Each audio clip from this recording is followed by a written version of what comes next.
Chef Alfred, kumusta ang luto? Ayos, murang kwenta ang luto. Tapos, Sarap ng sahog mo, magic sarap eh. so karon, naging dihon. Kasi nga may magic. Oo, kasi nga may magic. May magic sarap. Magic sarap. Ginawang ano?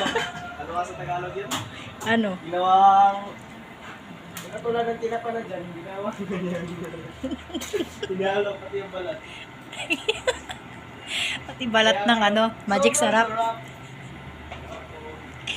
Wow! Yan ang chef namin, oh. Ang magsikat na chef. Ang galing magluto. Ang galing pang sumayaw. Sabi ko nga pa. Kain time na.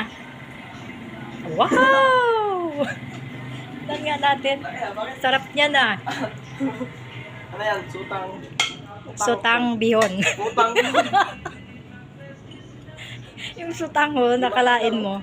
Sutanghon, naging bihon. Dahil kay Chef Alfred. Ano tawag dyan? Utanghon. Kwentang ulam.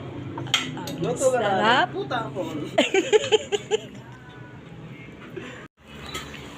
Papakilala ko po yung chef namin. Yan po siya eh. Magluluto siya eh. Nagluto na, napakasakit na ulam. Ayan. Simple lang yan, pero masarap yan. Masarap kasi, yung nagluluto. Ay, wow! Ano ba yan, chef? Ano, magic sarap. Kasi yung sarap niya, magic. Ay, wow! Magic sarap. Mamili na kayo ng magic sarap. Yan lang ang sikreto ni chef eh. Oh, tama na yan.